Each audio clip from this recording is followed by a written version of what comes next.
Back with our 3 contestants, and the category is physics. First question. What is the center of gravity? You know what? I got it. My mom told me so. The center of gravity is the point at the center of an object's weight distribution, where the force of gravity can be considered to act. Like the place it will balance, like a ball balancing on its center of gravity.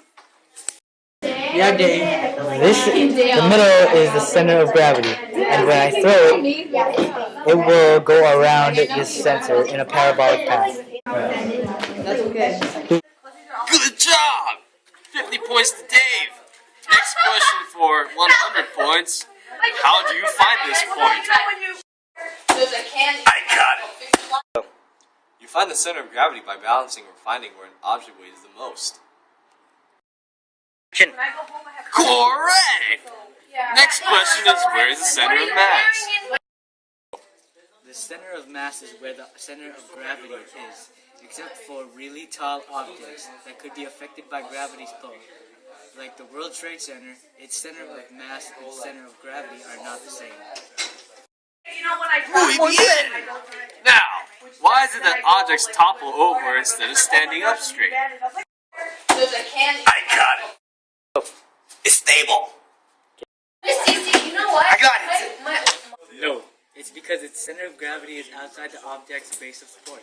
Like how the Leaning Tower of Pisa CG is still over its support base, which is why it's still standing. Correct! Now what are the different equilibriums for stability? Unstable equilibrium is when the center of gravity is lowered. Stable equilibrium is when the center of gravity is raised. And neutral equilibrium is when the center of gravity stays the same no matter what. Correct! Now next question.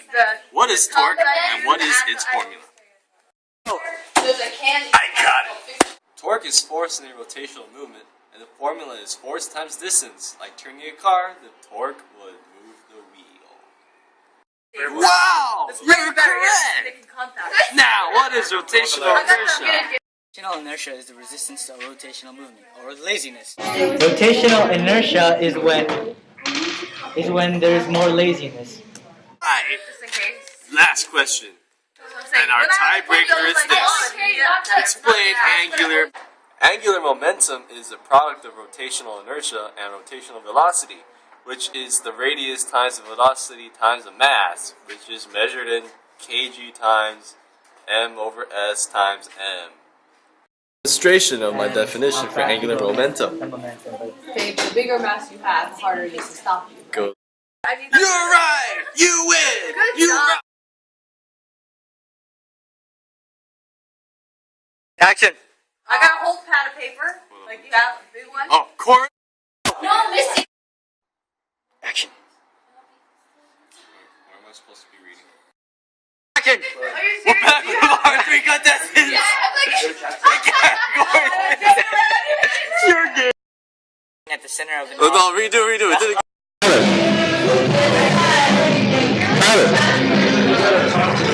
Alex! Is that how people do this class?